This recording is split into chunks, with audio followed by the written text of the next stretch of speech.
If you're looking for a portable power station, this BLUETTI AC2A might be just the right one for you. And we're going to check it out today. We're going to go over all the specs, talk about everything it can do, give it a little test, and then talk about if this is the right one for you or not. So without any further ado, let's crack this thing open and check it out.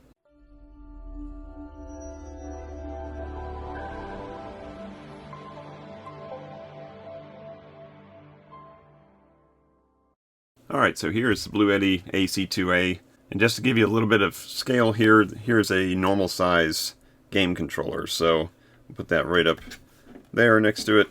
So it's small, it's about 7 pounds or so, a little over 7 pounds probably. Easily carryable, it's got a little handle up top here to carry it with, and we're going to go through all the specs now. Now, the first thing I always start with when we talk about specs are the two most important things: the power output and the battery capacity, and we got that listed right up here in the front. So 300 watts is the power output. That's going to be the AC power of these AC plugs here. 300 watts is the operating power rating of the pure sine wave inverter, and they always say that you can boost up to 600 watts, you know, if you've got something that's going to have a high heavy load to start, but just figure you're running something under 300 watts. And then the second half of that is going to be the 204.8 watt hours. Let's just call that 205 watt hours. And that's the capacity of the batteries. Now, the capacity is always rated in watt hours, and that's the best way to think of it because it's easy to figure out how long this thing's going to last. If you've got something that's taking 200 watts, it'll last for 1 hour. That would be 200 watt hours. If you've got something that's using 100 watts, it'll last for 2 hours, and so on and so forth. Easy to figure out. Now, the book that comes with it, and it does come with a decent manual, has a little section here called Estimating Operation Time. And that's the first time I've seen that on one of these that lists out how to calculate the runtime based on the efficiency of the inverter, the DOD, or the depth of discharge, meaning it's not going to go all the way down to empty batteries. It's going to go down to 90% usage, so you have 10% battery left before it turns off. And it lists the self-consumption rate of 7.5 watts. So this thing just turned on by itself is using up 7.5 watts, so it gets calculated in there too. So if you know exactly what the wattage of the device you're going to be using in, you can use the little formula on here and figure out exactly how long it's going to last. And I guess exactly isn't a good word. I would say approximately would be the better way to state that. So 300 watts power, 204.8 watt hours. And if you're comparing this up against some of the other big brands like EcoFlow and Jackery, just look at those numbers and compare them. Most of the ones that are this size are all going to be 300 watts. Most of the ones in this size are going to be in kind of the 240 to 260 watt hour range. This is a little bit smaller, but depending on what you're using that for, if you're just charging phones and tablets and that kind of stuff, then that extra, 40 watt hours isn't going to be a big difference. If you're running something pretty high power, then obviously you want to figure out exactly how many watt hours you need. So now that we understand what the power and the capacity is, let's look at some of the other things. Again, starting with the AC output, we got 2 ports here. They're both grounded ports. The inverter can handle up to 300 watts between those 2 ports, and it looks like they're spaced out decently enough that you could have even like a wall wart kind of transformer plugged into one of them, and then a regular 3-prong in the other one. When we come over to the left here, we've got a DC output, your standard cigarette lighter plug, and that's going to be 12 volts at 10 amps, listed right on here again. And then we've got our DC outputs down here, which is going to be 2 USB-A's. Those are going to be 5 volts at 2 and 2.4 amps.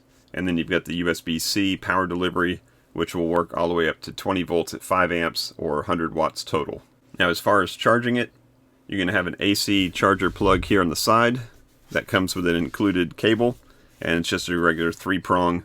Plug it into the wall, and that's going to be the fastest, highest power input, and that's going to allow you to charge up to 270 watts going in there, which is going to give you a pretty quick charge for this. It says you can get up to 80% in under 45 minutes, and we'll go through some of the charging options. There is a way to charge it slower so that it is less loud, so the fan is, they call it silent mode. But if you want to charge this thing up quick, that's the one you're going to use.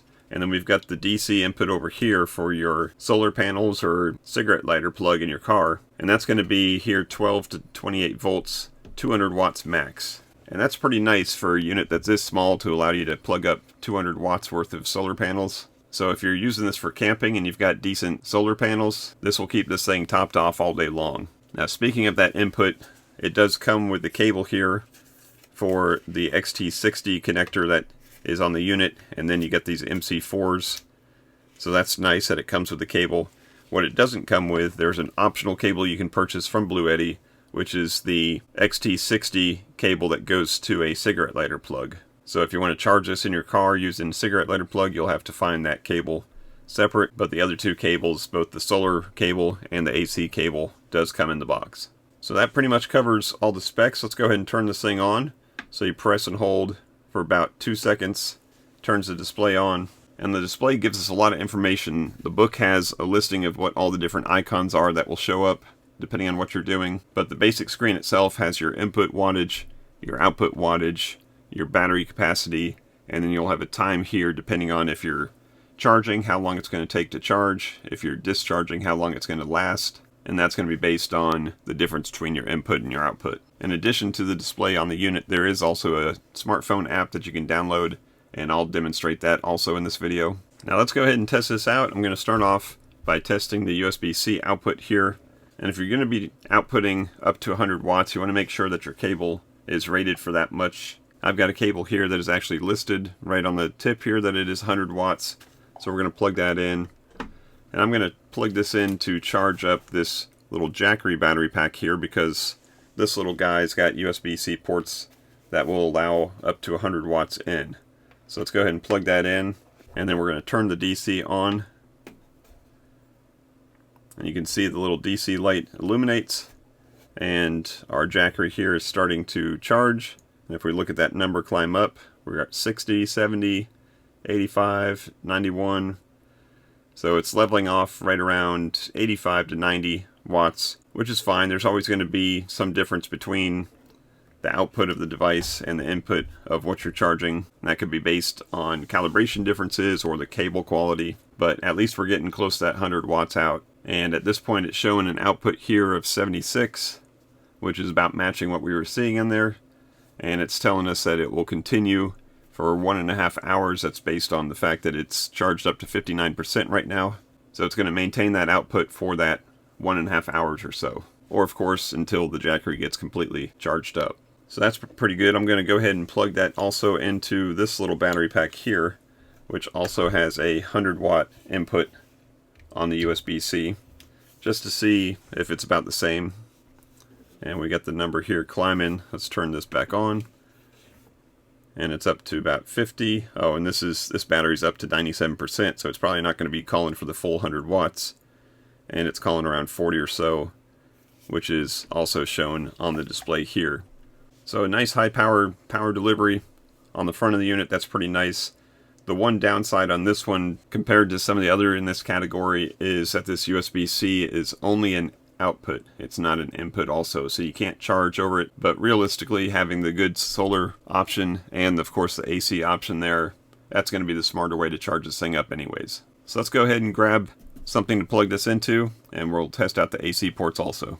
Alright, so I've got my little dipper here, my trusty little crock pot I'm going to use as a load. So let's go ahead and turn off the DC output. We'll plug in the little dipper to the front here and turn on the AC output. And we got nothing going out yet until I turn this on, so let's turn this on low. And now we're seeing about 88 watts out, 89 or so. And let's go ahead and flip this up to high.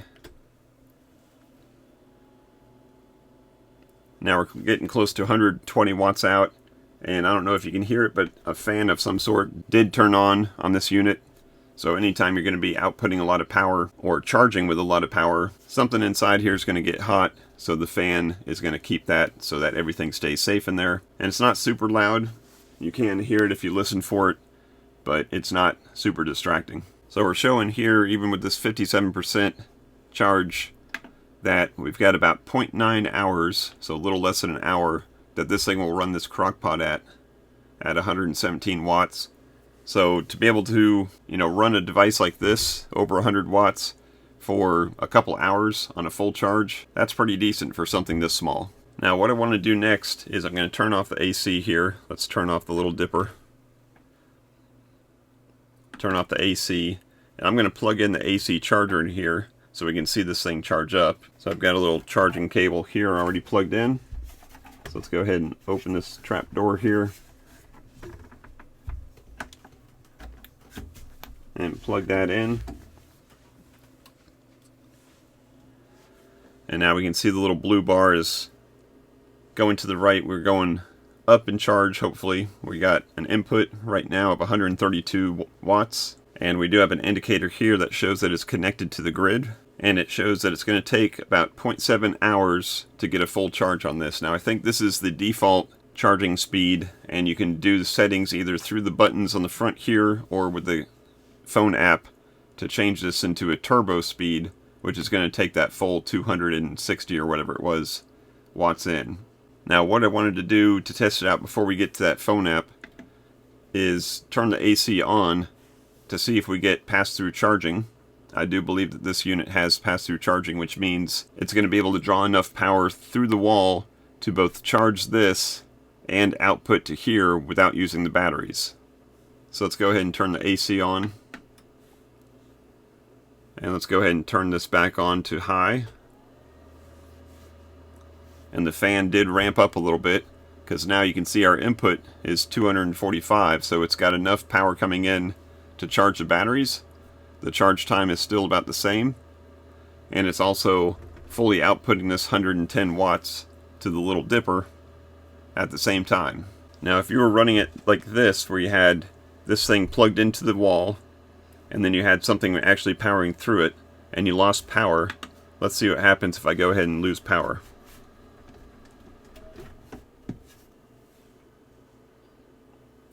So it continues to output the power to the device that's plugged in. Of course, it's not going to have any input now, and now we're looking at the discharge time. So if this was a device, maybe like a CPAP machine that you had running, and you wanted to make sure if you lost power overnight that it wouldn't turn off, well, we just showed you that we lost power and the thing is still charging or still outputting. So it's almost like a UPS feature. There is a tiny bit of cutover time where it cuts over from the AC input going through the pass-through to actually hooking up to the batteries. So you wouldn't want something with the sensitive electronics like a computer that might reboot in that small amount of time. But for most devices, they won't even see that blip in power. Alright, so we got most of the features figured out from the faceplate here. Let's go ahead and get that app and see what we can do with it. Alright, so here's the phone app. Nice and simple. We've got a couple things on here to look at. One is the charging mode, and you can see I've got this thing charged up right now. And on the home page of the app, we see basically what we saw on the screen of the unit itself, just a little bit prettier, a little bit more animated. And we can see we've got 138 watts coming from the grid. It's going to an AC device which isn't drawing any power, so I've got the AC turned on, but I've got the little dipper turned off. And if we turn that on, then we can see now we've got 219 watts coming in, because we got enough to cover that 83 watts that's going out, plus charge the batteries. And we've got nothing going on over here on either the solar side or on the DC output side. So let's go ahead and turn this little dipper back off again. And it's got some toggles here for both the AC and DC output, just like the buttons on the front of the unit. And then it's got some neat little, hey, this is how much power you've saved or how much money you've saved by charging things with solar, so it counts up your solar input and gives you a little good feeling about how you're saving the environment, all that good stuff. Let's go into the settings again. A couple things I want to see. The charging mode here is set to standard, and that's the default. So I've got silent and then turbo. So let's go ahead and switch this to silent and see what that does. And the fan did turn off. We're down to now 84 watts coming in. And I'm not sure what would happen to silent charging mode if you went ahead and turned on a load like this. Well, obviously it's not silent anymore because it's bringing in a lot more power and sending out a lot more power. So silent mode's only going to work if you're not really outputting a lot of power. And then let's go ahead and put this over to turbo, which is the third option. And turbo is the one that's going to bring in a lot more power. So now we got that 275 watts coming in. This is going to be the fastest charge, but those fans are definitely turned up a little bit higher. So let's go ahead and set that back to standard. We got power lifting, which is you can toggle on or toggle off, and that's the one that will let this thing ramp up over 300 watts. I'm going to leave that turned off. Eco mode is important to understand. By default, both eco mode on your AC and DC side are toggled on, and you have some power limits here and then a certain amount of time. And basically what that means is, if we look at the AC side, it's set to 10 watts and 4 hours. So if you have something plugged into the AC that's drawing less than 10 watts for 4 hours, it's going to shut off. So the AC side is going to shut off, and that's to save itself from, trickling down to nothing when you're not actively using it. So maybe you just have some transformers plugged into it to a device that's not really being used. That's still taking a little bit of power, so this will shut off after 4 hours. Now if you had the crock pot plugged in there, that's definitely taking more than 10 watts, so this eco mode will never come into play. The same thing happens on the DC side, by default set to 5 watts and 4 hours.